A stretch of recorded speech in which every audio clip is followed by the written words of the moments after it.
बिहार राज्य खाद्य निगम लिखा चावल से भरे ट्रक पर क्या प्राथमिकी दर्ज होगी? शहरी क्षेत्र के आपूर्ति पदाधिकारी ने कहा कि जांच के बाद ही होगी कोई कार्रवाई। मामले को रफा दफा करने का कहीं कोशिश तो नहीं किया जा रहा है। यह सारा मामला कल रात से ही खेल चल रहा है। दरअसल एसएसपी के निर्देश पर बीती रात लहरियासराय थाने की पुलिस ने बिहार राज्य खाद्य निगम लिखा चावल से भरा ट्रक जब्त तो किया, जिसमें करीब 30 टन चावल लदा हुआ है। आशंका है कि उक्त ट्रक पर लदा अनाज बिहार राज्य खाद्य निगम का ही है। वही चालक को हिरासत में ले लिया गया है। इस मामले में दरभंगा के लहरियासराय थाना अध्यक्ष दीपक कुमार ने शहरी क्षेत्र एवं सदर प्रखंड आपूर्ति पदाधिकारी राजेश कुमार को जानकारी देने के बाद गुरुवार की दोपहर सहायक जिला आपूर्ति पदाधिकारी के मंडल एवं शहरी क्षेत्र के आपूर्ति पदाधिकारी राजेश कुमार मौके पर पहुंचकर ट्रक चालक से पूछताछ की एवं ट्रक पर लदे चावल के बोरे से चावल का सैंपल निकाला गया, जिसे जांच कर यह सत्यापित किया जाएगा कि यह सरकारी योजना का खाद्यान्न है। आपूर्ति पदाधिकारी राजेश कुमार ने कहा कि कुल 20 टन के करीब चावल है, जिसकी जांच की जाएगी। उन्होंने यह भी कहा कि इस मामले में लिखित शिकायत उनके द्वारा सदर अनुमंडल अधिकारी को किया जा रहा है।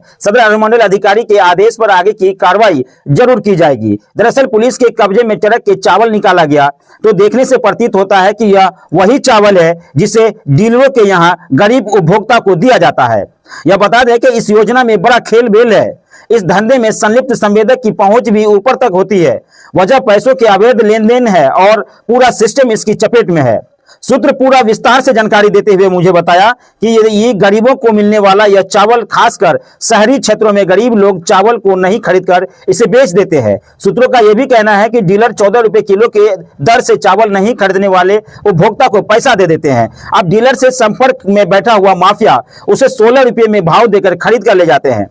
इस दौरान सरकारी बोरी से पलटकर प्राइवेट बोरी में अनाज का भंडारण करता है। यह चावल से भरा बोरी राज्य के प्रमुख संवेदक के पास जाता है और बताया जाता है कि यह प्रमुख संवेदक इस माफिया से 20 या 22 रुपए की दर से खरीद लेते हैं। फिर यह प्रमुख संवेदक सरकार को 30 या 32 रुपए किलो के भाव में बेच देता है। फिर एफसीआई में यह चावल सरकारी बोरी में पैक होकर पुनः राज्य के कई जिलों के सरकारी गोदाम में चला जाता है। फिर यहाँ से स्थानीय डीलर के पास पहुंच जाता है और यह खेल लगातार चालू रहता है। इस कारण पूरे राज्य में खेल चलता रहता है। ये सरकार को कई करोड़ रुपए का चूना लगता रहता है। इस खेल में प्रखंड स्तर से लेकर जिला एवं राज्य के सभी जुड़े पदाधिकारियों को मासिक नजराना भी पहुंचता है। इसी बीच किसी सूचना पर जब यह ट्रक पुलिस पकड़ती है तो पुलिस कुछ करती नहीं है, बस प्रखंड आपूर्ति पदाधिकारी या संबंधित पदाधिकारी को सूचना दे देती है। इसके बाद फिर प्रखंड जिला स्तर के पदाधिकारी इस मामले में बड़ा खेल कर जाते हैं और कहते हैं यह तो किसान से खरीद कर लाया है। अगर उसी वक्त किसानों का नाम पूछकर जांच की जाए तो पूरा मामला आईने की तरह साफ हो जाएगा,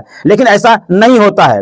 कागजों का खेल है साहब, शुरू होता है और कागजों पर ही और खत्म भी होता है कागजों पर ही और सारा मामला को निपटा दिया जाता है। यही कारण है कि जिला में कई राइस मिल बंद हो गई है। उत्पादन क्षमता कई चावल मिलों का 10 टन था, लेकिन प्रत्येक दिन 100 टन इन मिलों से चावल निकाला जाता था। इसी तरह सभी मिल मालिक भी खेला करते थे, लेकिन सरकार की नींद खुली और एक ऐसा मिल मालिकों का अवलोकन आर्थिक अपराध अनुसंधान इकाई करने लगी तो कई करोड़ का घोटाला सामने आया और ऐसी सारी मिलें आज के दिनों में बंद पड़ गए हैं।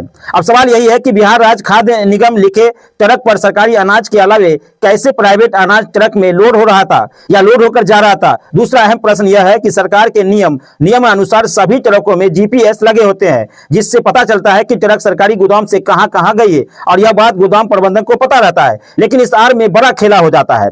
सरकार के लाखों रुपए का चूना लगता है। ऐसे मामलों में थाना अध्यक्ष को प्राथमिकी दर्ज करना चाहिए और अनुसंधान करना चाहिए, लेकिन इस मामले में सरकार का नियम बाधक हो जाता है और वही पदाधिकारी जांच में जुड़ जाते हैं। पहले से खुद इस गोरख धंधे में संलिप्त है, इस कारण मामला रफा दफा हो जाता है। सामने ट्रक दिख रही है, पकड़ा गया है। कहा जा रहा है कि इसमें जो कोटा का राशन होता है वो है पूरा ट्रक भरा हुआ। कौन सी का राशन? कौन सी का राशन है? अरे आपके पीछे ट्रक है, दिख रहा है। तक तो देख रहे हैं कि ट्रक है, बंद है, माल लोड है, चावल है। उसमें चावल पकड़ा गया है। कौन चावल है? तब ना कौन चावल पकड़ा गया? अरे वही तो कह रहे हैं, जो राशन का चावल होता है कहा जा रहा है वही चावल। सरकारी चावल ना कहिए कि सरकारी चावल जो डीलर सब ले जाता है वो चावल। ये एक चैनल चलता है, पूरे बिहार में चैनल है ये। माल पंजाब से आता है, हरियाणा से आता है, एफसीआई के गोदाम में आता है, एसएसपी के गोदाम में आता है। वहाँ से ये विभिन्न प्रखंडों के जहाँ गोदाम होता है वहाँ जाते हैं। हर एक गोदाम पर जो मैनेजर होता है, गोदाम मैनेजर, उसका एक 2 सेटर होता है। पूरे बिहार के अंदर सेटर है और वो सेटर का काम है डीलर से माल को खरीद लेना। कभी कभी तो सेटर ट्रक का ट्रक गायब कर देते हैं, यानी ऊपर आया और रास्ते में ट्रक गायब। ये पूरा चैनल ऊपर से नीचे तक चला आता है, चला आ रहा है और आज तक चल रहा है। कब से चल रहा है ये सर? ये आज से नहीं, मुझे लगता है कि जब से FCI का 5 किलो वाला राशन, उससे पहले की बात बता रहा हूँ। यानी कि लूट खसोट का अड्डा है। आप क्या खाद्य विभाग जो खाद्य संरक्षण विभाग जो है, ये लूट का अड्डा है। पहले क्या होता था, अरबा चावल आता था, 5 किलो फ्री, 5 किलो मतलब सरकार का पैसा लेके 2 रुपये किलो और 3 रुपये किलो चावल का। अब वो 5 किलो वाला बंद हो गया, 5 किलो फ्री राशन मिलता है। अब जो आदमी को जरूरत है वो आदमी लाने गया, लिया, फ्री का है, लिया नहीं लिया, जो बच जाता है वो चावल डीलर क्या करता है, किसी सेटर के हाथे वो चावल को बेच देते हैं। बेचने के बाद वो सेटर जो है उस चावल को इकट्ठा करता है, बोरा को आदान प्रदान करता है, सरकारी बोरा को हटा करके रफ अपना जो है इंडिविजुअल बोरा लगा करके उसको करके, और यहाँ से ये फिर पुनः एक जगह है, आपको बहुत ज़्यादा दूर नहीं है, जटमलपुर एक जगह है, पहले वहाँ जाता था, जिन्हें पता नहीं अब वहाँ है या नहीं है। ये डायरेक्ट यहाँ से पंजाब चला जाता है ट्रक के द्वारा। दोबारा फिर वही चावल चला गया पंजाब, उसी गोदाम के अंदर। फिर वो सरकारी बोरा में वही चावल डाइवर्ट हुआ और फिर वही पैकिंग करके फिर आ गया SFC के गोदाम में, फिर वही चावल ऐसे करके रैकरिंग बना हुआ है। और एक ही चावल मुझे लगता है कि लगभग 100 बार घूमता है और 100 बार में बूझ लीजिए कितना बिचौलिया इसके अंदर होगा, कितना खाता पीता होगा। इसमें ऑफिसर से लेके मंत्री से लेके ऑफिसर तक इन्वॉल्व। मंत्री को नहीं पता है, मैं लेसी सिंह मंत्री को मैं खुद कहा सर्किट हाउस के अंदर, मैं जिला के उपाध्यक्ष पद हूँ, मैडम जी इस तरह का कारोबार चल रहा है, लेकिन आज तक कोई कार्रवाई नहीं, कोई इसका जांच नहीं, कोई कुछ नहीं, सब नीपापोती हो जाता है, माल पहुंच जाता है, नीपापोती हो जाता है। आपने लेसी सिंह से शिकायत किया, उसके बावजूद भी कोई कार्रवाई नहीं। और क्या क्या आपने देखा अपने अनुभव से? दरभंगा जिला की अगर हम बात करें कि जो सरकारी राशन की लूट जो आप बता रहे हैं, जिसमें पूरा सिस्टम को आप शामिल कर रहे हैं, तो आपने और क्या क्या देखा? आपको तो सिस्टम बता दिया ना मैंने, कि ऐसे सिस्टम आता है और ऐसे सिस्टम जाता है, फिर ऐसे सिस्टम फिर वहीं पर फिर आ जाता है।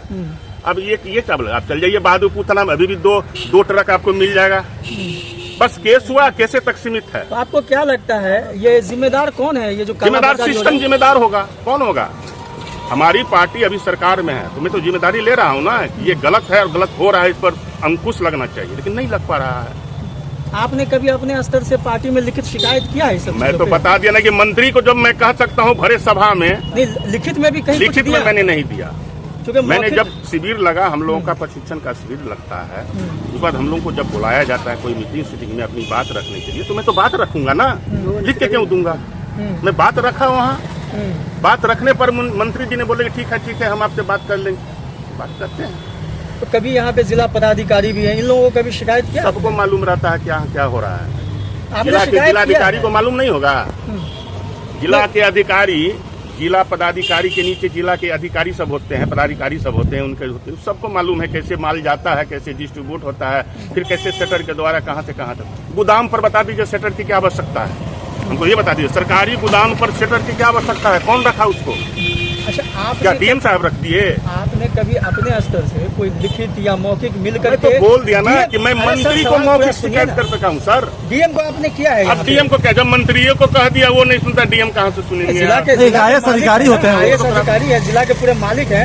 अगर हमको एक चीज बता दीजिए, आपके जो मीडिया के जो यहाँ ट्रैक चल रहा है, कि मीडिया को नहीं मालूम है? सब मीडिया को महीना फिक्स है।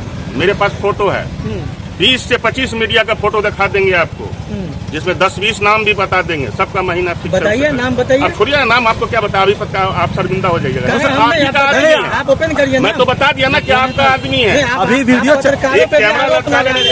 मीडिया का महत्व होता है। मेरा सवाल सुनिए नेताजी, सुन लीजिए, आपका सवाल का जवाब नहीं, एक सवाल सुनिए नेताजी। आपने पत्रकारों का भी नाम लिया सर, तो आप नाम बताइए ना, बताइए ना। जानते हैं सारा मीडिया का महीना फिक्स, मैं बता दिया ना। नाम एक महीना में वसूली होता है, 1 तारीख गुजरा, 2 तारीख को उसके यहाँ पहुँच गया मीडिया। आप एक दो नाम बताइए, नहीं तो ये फिर हो गया खेल। ये तो खेला चल रहा है मीडिया का, हम नहीं जानते हैं, हम मीडिया में नहीं रहे हैं, तो सारा खेल जानते हैं क्या होता है नहीं होता। आप एक दो नाम बता सकते हैं, नहीं, बताइए। हम तो नाम फिर नहीं लगेगा बताएंगे। कि अनर्गल- तो फिर कैसे हमारी पता कुछ चलेगा? मजबूरियां आप हैं, हैं। हमारी कुछ मजबूरियां हैं, नाम नहीं बताएंगे।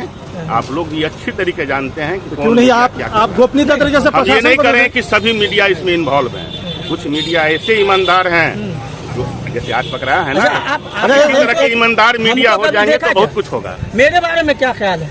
आपको हमको तो कभी देखा मैं है? लगता है कि पहली बार आमने सामने हो मतलब रहे ये हैं मीडिया पर। पहली बार देखे हैं? चैनल है उसका हम लोग को पहली बार देखे हैं। चेहरा तो जानते हैं, लेकिन मीडिया में पहली बार देखे। अच्छा, वेब मीडिया से हम लोग हैं। वेब मीडिया से है तो ठीक है, तो नहीं, जिनके नाम आप जानते हैं वो वेब मीडिया से हैं। चलाइए ना। नहीं, जिनके नाम आप जानते हैं वो वेब मीडिया से है या अच्छा, नेशनल सर, मीडिया से? आप बता दिए ना, ठीक है, हमारे नेताजी। पास सारा साक्ष्य है।